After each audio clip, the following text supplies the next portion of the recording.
और आज का टॉपिक कमाल है, क्योंकि ये ना आपने सोचा होगा और ना हमने सोचा था।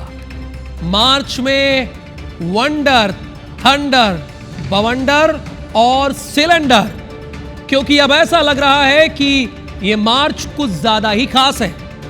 अब अगले महीनों की जरूरत ही क्या है, सीधा अगला साल ही ले आओ। अब हम ये क्यों कह रहे हैं, क्योंकि इस मार्च महीने में हमें वो सब कुछ दिखा दिया जो एक ही महीने में देखना नामुमकिन था। आप कहेंगे वो कैसे?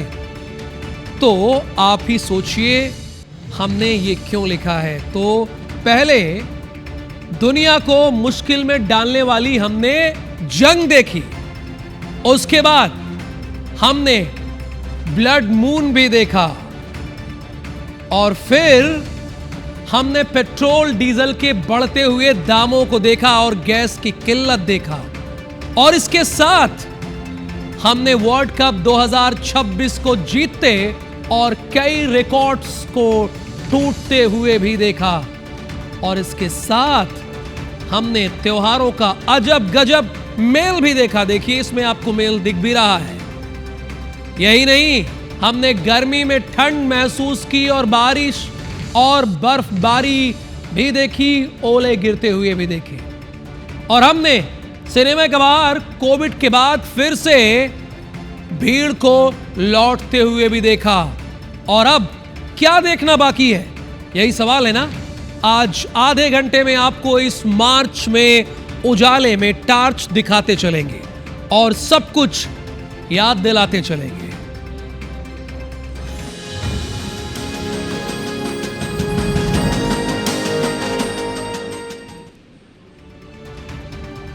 अब एक एक कर मार्च महीने के सितम को आपके सामने ला रहा हूं, और शुरुआत करते हैं जंग से। दुनिया पहले भी जंग देखती रही है, रूस बनाम यूक्रेन, पाकिस्तान बनाम अफगानिस्तान, लेकिन इतनी बेचैनी, इतनी मुश्किल पहले कभी नहीं देखी गई। क्योंकि मार्च में शुरू हुई ईरान वर्सेस इजराइल और अमेरिका की जंग अब सिर्फ सीमाओं तक सीमित नहीं रही, इसने पूरी दुनिया को अपनी चपेट में ले लिया। जैसे आप ये स्क्रीन हमारी देख रहे हैं, इसी पर आधारित आपको एक रिपोर्ट दिखाता हूं।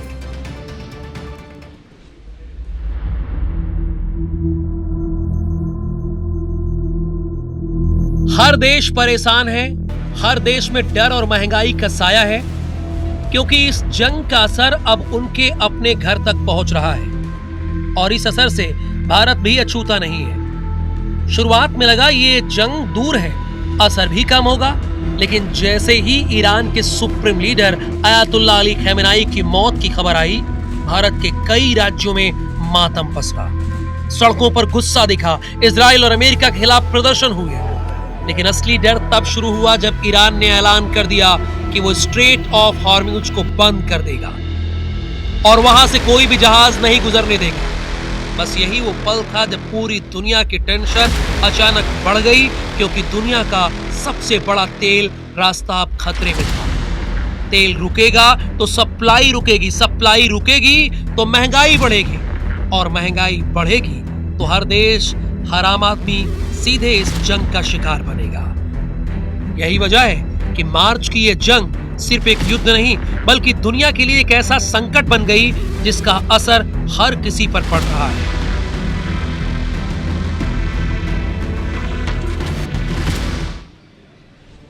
मार्च सिर्फ जंग का महीना नहीं रहा, ये वो महीना भी बना जब आम आदमी लाइन में खड़ा नजर आया।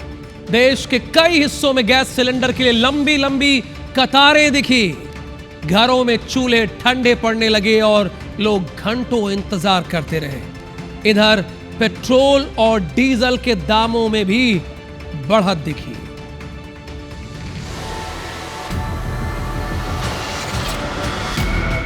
हॉर्मुज जल डमरू मध्य पर बारूद की धमक ने भारत पर भी असर डाला है।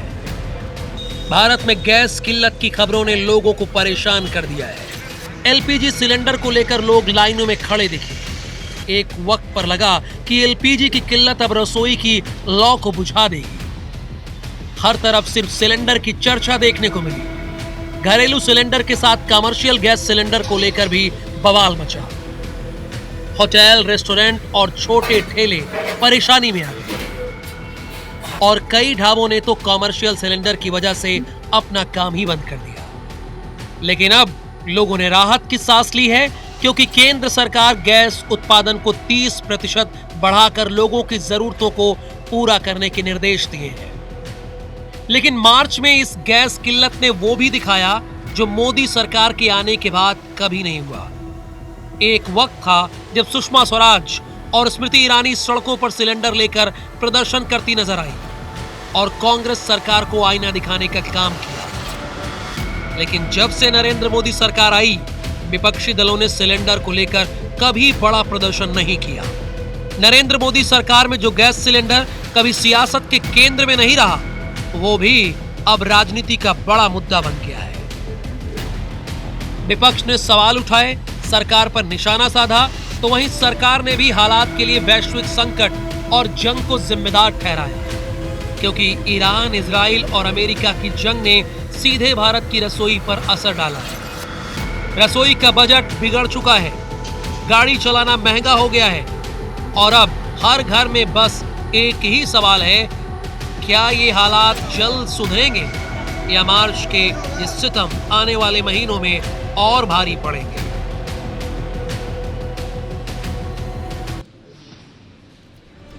मार्च महीने में एक और ऐसी घटना घटी, भारत की आजादी के बाद सिर्फ 4 बार घटी है। इसी मार्च में हुआ है, सदन में विपक्ष लोकसभा के स्पीकर ओम बिरला के खिलाफ अविश्वास प्रस्ताव लेकर आ गया। इसे लेकर सदन में जमकर बवाल मचा। सत्ता पक्ष ने इसे सदन और अध्यक्ष पद की गरिमा को नुकसान पहुंचाने वाला बताया, तो विपक्ष ने कई गंभीर आरोप लगा दिए। लेकिन कई घंटों की बहस के बाद आखिरकार ये विवाद खत्म हुआ। और क्या हुआ, ये इस रिपोर्ट से आप समझिए।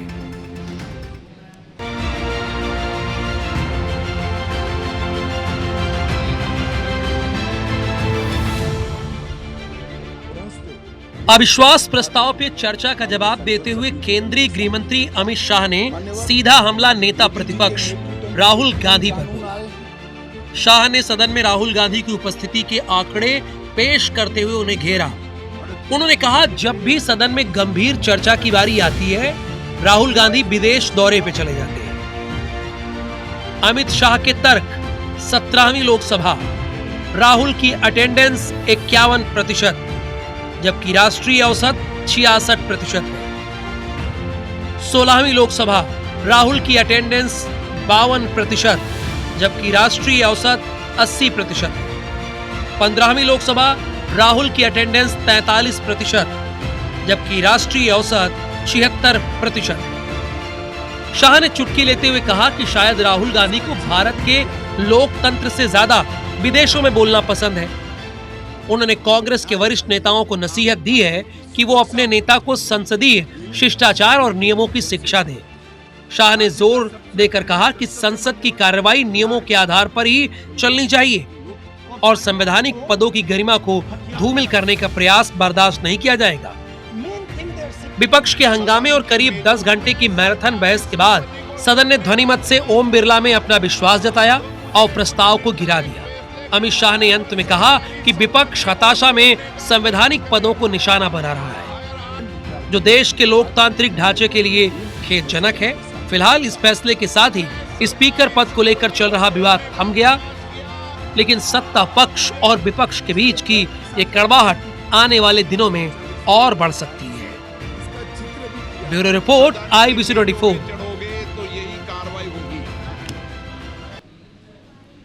अब जरा ये भी जान लेते हैं कि कब कब लोकसभा स्पीकर के खिलाफ अविश्वास प्रस्ताव लाया गया। तो सबसे पहले 1951 में पहले लोकसभा अध्यक्ष जीबी मालवानकर के खिलाफ पहला प्रस्ताव लाया गया। ये प्रस्ताव पारित नहीं हुआ।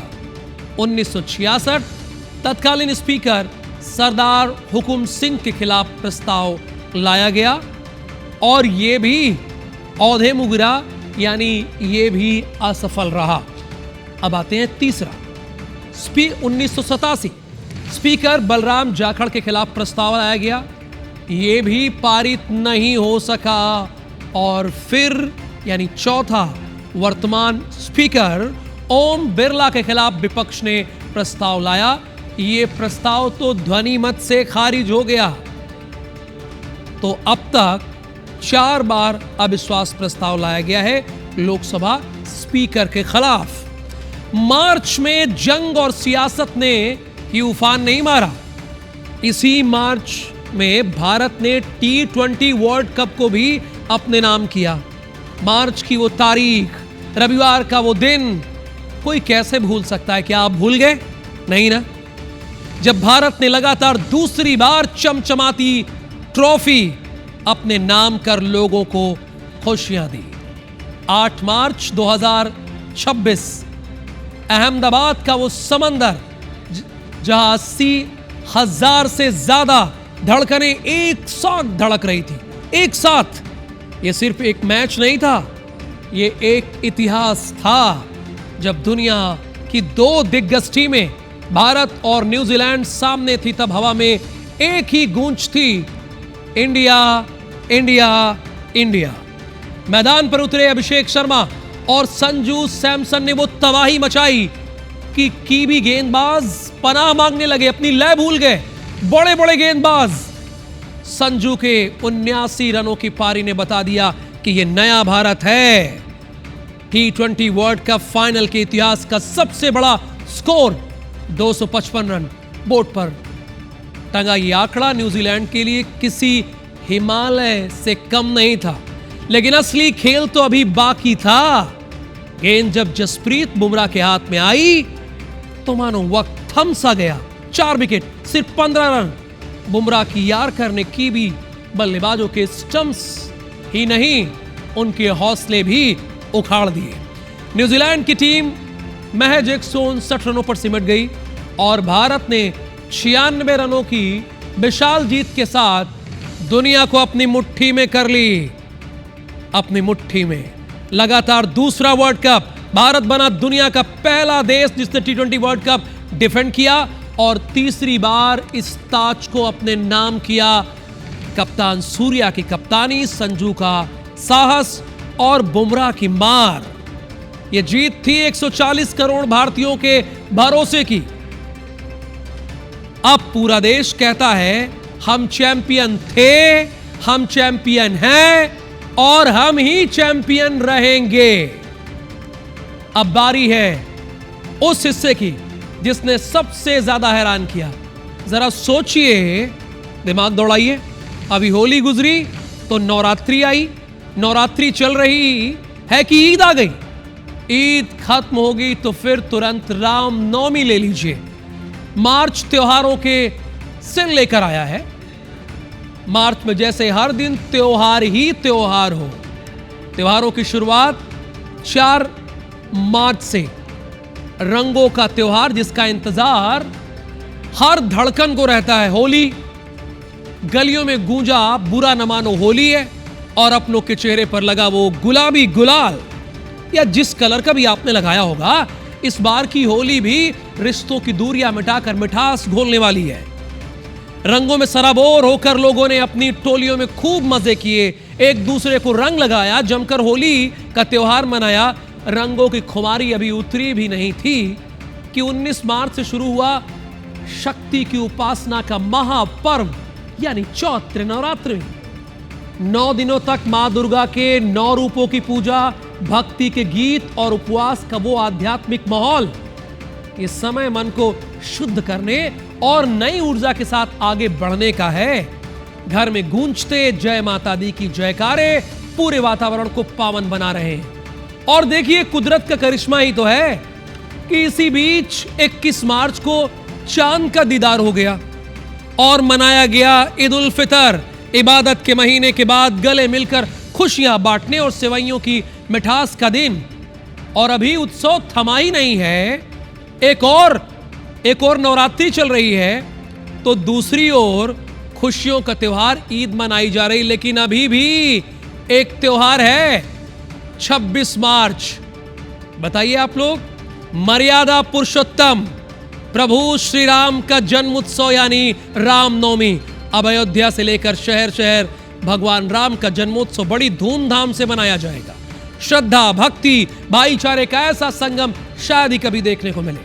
रंग, भक्ति, इबादत और आस्था मार्च 2026 हमें सिखाता है कि त्योहार अलग हो सकते हैं, लेकिन खुशियां बांटने का तरीका एक ही है। तो इस मार्च हर भेदभाव भूलकर बस उत्सव मनाइए, सेलिब्रेट कीजिए। मार्च की कहानी सुनकर थक तो नहीं गए? अरे अभी सब्र कीजिए, क्योंकि मार्च यही नहीं रुका, मार्च अभी भी जारी है।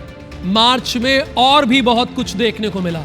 मार्च ने मौसम का वो खेल दिखाया जिसे देख लोग दंग रह गए। चलिए दिखाई देते हैं मार्च में मौसम के मिजाज क्या हैं। उत्तर और पश्चिम भारत के कई हिस्सों में मार्च के महीने में गर्मी का असर दिखने लगा। दिल्ली, जयपुर और अहमदाबाद जैसे शहरों में तापमान सामान्य से रिकॉर्ड दर्ज किया गया।